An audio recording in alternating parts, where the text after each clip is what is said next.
15 December থেকে প্রবাসীদের MRP প্রথমে পাবেন সৌদি আরব মালয়েশিয়া প্রবাসীরা। প্রবাসীদের মেশিন রিডেবল পাসপোর্ট এমআরপি আগামী 15 ডিসেম্বর থেকে দেওয়া শুরু হবে বলে জানিয়েছেন আইন ও প্রবাসী কল্যাণ ও বৈদেশিক কর্মসংস্থান মন্ত্রণালয়ের উপদেষ্টা অধ্যাপক আসিফ নজরুল। বুধবার নিজের ভেরিফায়েড ফেসবুক অ্যাকাউন্ট থেকে এক ভিডিও পোস্টে তিনি একথা জানান। আসিফ নজরুল বলেন, গতকাল পররাষ্ট্র মন্ত্রণালয়ে একটি মিটিং হয়েছে। সেখানে তিনি পররাষ্ট্র উপদেষ্টা, স্বরাষ্ট্র উপদেষ্টা, পাসপোর্ট অধিদপ্তরের কর্মকর্তা এবং সংশ্লিষ্ট সরকারি কর্মকর্তারা ছিলেন। সেখানে এ বিষয়ে বিস্তারিত আলোচনা হয়েছে। উপদেষ্টা বলেন, প্রবাসীদের এমআরপি পাসপোর্টে খুবই সমস্যা হচ্ছে, এটা আমরা জানি। এই 15 ডিসেম্বর থেকে আপনারা এমআরপি পাওয়া শুরু করবেন এবং পরবর্তী 3 থেকে 4 সপ্তাহের মধ্যে প্রত্যেকে যারা এমআরপির আবেদন করেছেন তারা পেয়ে যাবেন। তিনি বলেন, প্রথম প্রায়োরিটি দেওয়া হচ্ছে সৌদি আরব ও মালয়েশিয়ার বাংলাদেশি প্রবাসীদের।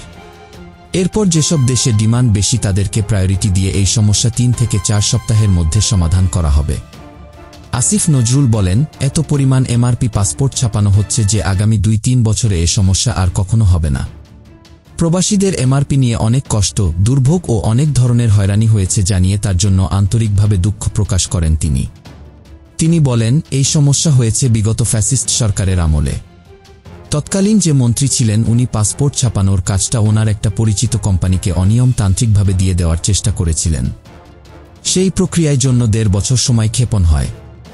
আমরা আসার পর ওই পুরো প্রক্রিয়া বাতিল করে ফাস্টেস্ট ওয়েতে যাওয়ার জন্য একটু সময় লেগেছে। ই পাসপোর্ট বিষয়ে তিনি বলেন, এক্ষেত্রে প্রবাসীদের সহযোগিতা করার জন্য আমাদের সিদ্ধান্ত হয়েছে দরকার হলে এখান থেকে টিম যাবে বায়োমেট্রিক ডেটা নেওয়ার জন্য। সেগুলো পরে বিস্তারিত জানানো হবে।